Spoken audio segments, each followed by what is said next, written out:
Good morning, beautiful souls. Welcome to Blue Mountain Morning, where we turn the noise of the day into something that actually makes sense. It's Wednesday, April 9th, and I'm feeling particularly caffeinated today.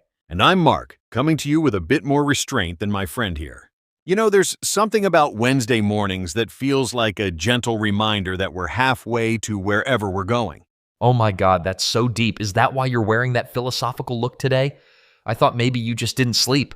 Well, a little of both perhaps. But seriously, we're here to help you find those moments of clarity in a world that sometimes feels like it's moving too fast. Take a deep breath with us. Yes, inhale the good vibes, exhale the nonsense. Let's dive into what matters today. Let's jump right into today's horizon, where we break down the news you need to know. And wow, there's a lot happening with this trade situation. Oh my God, it's escalating so fast. China just announced they're slapping 84% tariffs on U.S. goods starting tomorrow. That's way up from the 34% they initially announced. Right. And this is directly in response to Trump's tariffs that just took effect today, which include those massive 104% duties on Chinese goods. The EU is also preparing their own retaliatory measures. It's like global economic whack-a-mole. And get this, more people in Canada, Europe, and other places are just flat out avoiding American products now because of all this. Which is concerning for American businesses that rely on those export markets. Meanwhile, there's this warning from U.S. intelligence that Chinese spies are using deceptive methods to recruit current and former government employees. Timing couldn't be worse with all the federal firings happening through Musk's Department of Government Efficiency thing, right?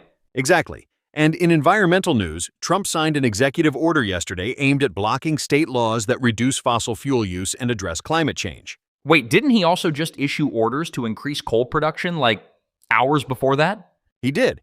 It's part of his broader push to boost domestic energy output while rolling back carbon emission policies. God, this is all so heavy. Can we end with something that won't make me want to crawl back into bed? I've got just the thing. There's this incredible man from Texas, Doug Rook, who was diagnosed with terminal cancer and given less than 18 months to live. Instead of retreating, he's launched what he calls a Dying to Serve tour. What's that? He's traveling to all 50 states doing volunteer work, including feeding people who are unhoused. He said, "I can't go back, but I can go forward and help as many people as possible before I go." Okay, that actually made me tear up a little. Talk about perspective. And now for one of my favorite segments, Ripple Effects, where we dig deeper into a trend reshaping American life. Today, we're looking at something called the lazy girl job economy. Oh my God, I love this topic. Like, is this the ultimate evolution of quiet quitting? Because if so, I am here for it. It absolutely builds on that foundation. If you remember, quiet quitting was about doing exactly what your job requires. No more, no less. But the lazy girl job takes this a step further. It's basically finding work that pays decently but requires minimal stress, effort, or overtime, right? Like the exact opposite of hustle culture, which, honestly, was killing us all anyway. That's exactly it. The term went viral on TikTok when creator Gabrielle Judge started discussing roles that offer work-life balance without the crushing pressure of traditional corporate environments. Wait, so what kind of jobs are we talking about here? Because I might need to update my resume immediately. Well, they're often remote or hybrid positions like social media coordinators, project managers, or administrative roles that don't follow you home at night. Imagine actually logging off at 5 p.m. and not thinking about work until the next morning. Revolutionary. What's fascinating is that this isn't actually about being lazy at all. It's about setting boundaries and rejecting the idea that your identity and self-worth should be tied to your productivity. Yeah, it's such a misnomer. These people aren't lazy. They're just refusing to make work their entire personality. And after the pandemic showed us all how fragile job security is anyway, why wouldn't you prioritize your actual life? There's actually some solid research backing this shift. A recent Gallup poll found that 61% of workers prioritize work-life balance over salary when considering job opportunities, up from 48% before the pandemic. Okay, but real talk, is this sustainable? Like, can our economy handle it if everyone decides they want a lazy girl job? That's the million-dollar question. Some economists worry about innovation and productivity declines, but others suggest this could lead to healthier, more sustainable workplaces with less burnout. Because let's be honest, being chronically overworked doesn't actually make you more productive. It just makes you chronically exhausted. Absolutely. And companies are starting to realize this. Businesses like Microsoft, Unilever, and Buffer have experimented with 4-day workweeks, and found that productivity either remained stable or actually increased. Okay, but I can already hear some people going, back in my day, we worked 80 hours a week uphill both ways in the snow. Like, the generational divide on this must be huge. There is definitely a generational component. Millennials and Gen Z watch their parents sacrifice everything for jobs that often didn't provide long-term security or loyalty in return. They're questioning whether that sacrifice is worth it. And we're seeing more value placed on mental health, which is huge. Like, people are finally recognizing that burning yourself out for a corporation that would replace you in 2 weeks isn't exactly a winning life strategy. Right. A Harvard Business Review study found that companies with strong work-life balance policies saw 21% higher profitability and 37% lower absenteeism. So this isn't just good for workers, it potentially benefits employers too. But let's be real. Not everyone can have a lazy girl job, right? Like, someone still has to build things and grow food and take care of sick people. That's an important point.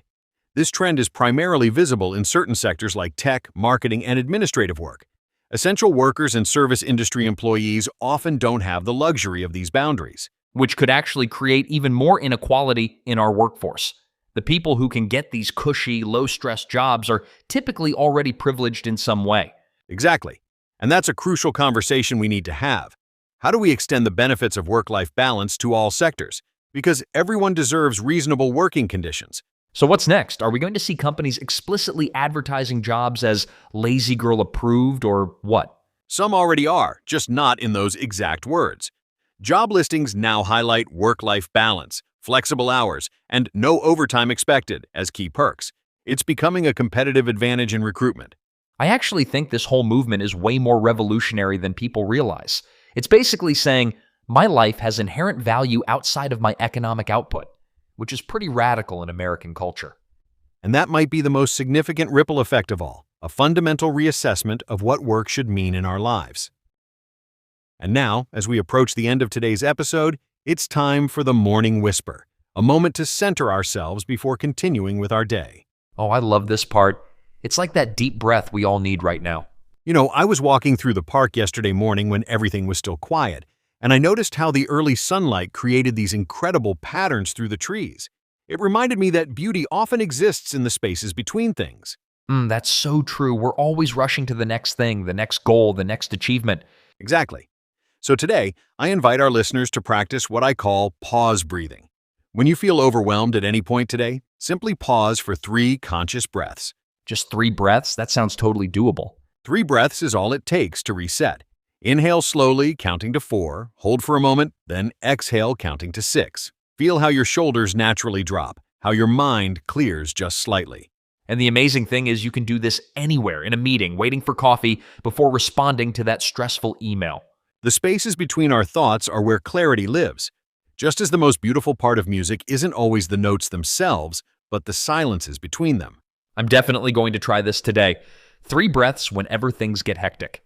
Remember, listeners, you don't need elaborate practices to find moments of peace. Sometimes the simplest techniques create the most profound effects. And that brings us to the end of today's Blue Mountain Morning. Thank you for starting your day with us. Yeah, we really appreciate you tuning in.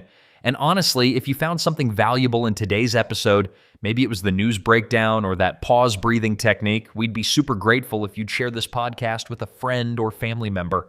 We're building this calm little community one listener at a time, and your recommendations mean everything to us. Oh, and if you want a personal shout out on the show, just shoot us an email at bluemountainmorningpodcast@gmail.com.